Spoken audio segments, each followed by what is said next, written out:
Some dolls, man, they're made to comfort kids when the world feels big and scary. Others, well, others are made to remember kids, to hold on to a moment, a feeling. But this story, this ain't about some cute, haunted doll that just moves its eyes a little. This story's about a doll that kills, straight up. And worse, it's about a family who unknowingly opened their door and invited pure evil right into their lives. The year was 1994. Remember those times? Grunge music, dial-up internet, and a whole lot of normal until this happened.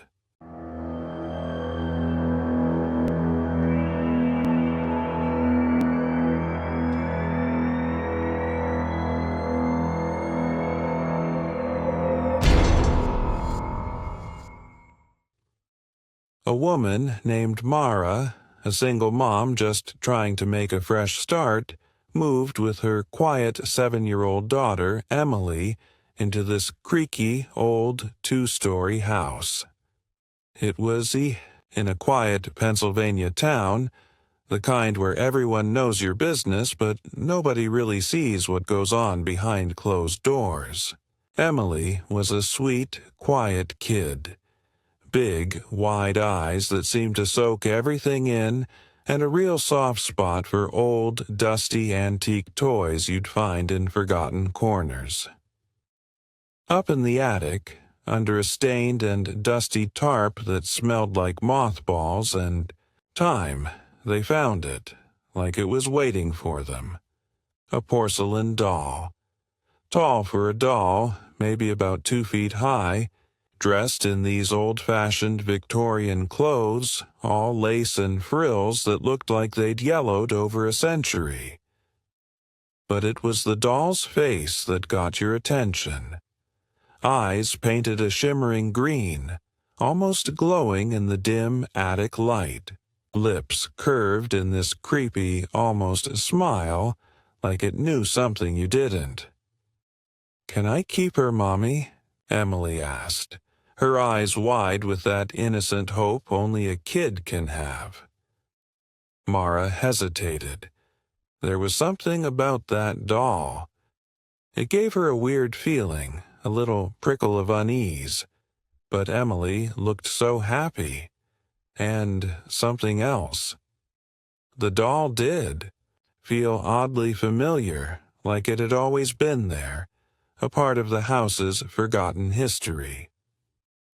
That night, Emily, clutching the doll like it was her new best friend, slept with it right there at the foot of her little bed. Then, at exactly 2:17 a.m., the kind of time when the silence in a house can get real heavy, Mara was suddenly wide awake, woken by these soft, almost inaudible footsteps coming from somewhere in the hallway. She quietly got out of bed and checked Emily's room. Nothing. Emily was sound asleep, snuggled under her covers. But the doll, it was gone. Vanished from the foot of the bed. Mara's heart did a little jump. She found it downstairs, sitting upright on the couch in the living room, facing the blank TV screen, like it was waiting for the morning cartoons. "Did you move her, sweetie?" Mara asked Emily the next morning, trying to sound casual. Emily shook her head, her big eyes even wider. "No, Mommy. Nellie just wanted to see the TV," she whispered, like it was the most normal thing in the world. Over the next few days, things started going sideways. Strange, unsettling things. Scratches. Long, thin scratches that looked like fingernail marks suddenly appeared on the hallway walls overnight. Doors that Mara was sure she'd closed would slowly creak open on. Their own, especially Emily's bedroom door. And Emily. She started talking to someone or something in her room when she was alone, having full-blown conversations. Mara would stand outside the door, listening, a knot forming in her stomach. When asked who she was talking to, Emily would just look at her with those innocent eyes and say, "Her name is Nellie. She lived here before. She doesn't like adults." That last part chilled Mara to the bone. One morning, Mara found clumps of brown hair in the bathroom sink. Emily's hair was blonde. Later that night, their family cat, Whiskers, was found, dead in the kitchen, its neck twisted around at this unnatural angle, like someone had just snapped it. And right there beside Whiskers' lifeless body, sitting upright as if nothing had happened, was the porcelain doll, Nellie. Emily began to change. It was subtle at first, but then it became more pronounced. Her drawings, which used to be of flowers and rainbows, turned dark, violent, filled with sharp teeth and angry eyes. She stopped eating her favorite foods, barely touching her meals. And her eyes, they looked different, older, like the innocence had been replaced by something ancient, something cold that was just looking out from behind a little girl's face. Mara tried everything to get rid of that doll. She knew, deep down, that it was the source of all this. She tried to throw it away, but no matter how far she went, the overflowing landfill miles from town, the murky river on the outskirts, she even tried burning it in the backyard fire pit. Nellie always came back, always, appearing in a new spot as if she'd teleported.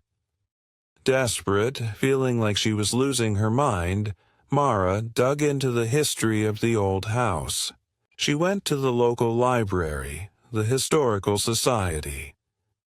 She finally discovered a newspaper article from 1906. It told the sad story of a girl named Nellie Mathers who had lived in that very house. She was murdered by her own abusive mother, a woman driven mad by her own demons. The article said the mother, in her final act of twisted love, had then stitched a lock of Nellie's own hair into a porcelain doll, and then taken her own life in the attic. The last line of the article sent a shiver down Mara's spine. "The doll remains," it ended, "because Nellie never left." That night, Mara, her heart pounding with a dread she'd never felt before, found a note on her bathroom mirror. Scrawled in shaky, childish handwriting was a simple, terrifying message. "You're next." Hours later, the quiet Pennsylvania night was shattered by the sound of screaming coming from Mara's house. Neighbors called the police, their voices filled with fear. When the police finally arrived, they found the house empty, utterly silent, just the porcelain doll, Nellie, sitting peacefully in the living room, cradled on the couch, and clutched tightly in her porcelain hand was a single lock of brown hair.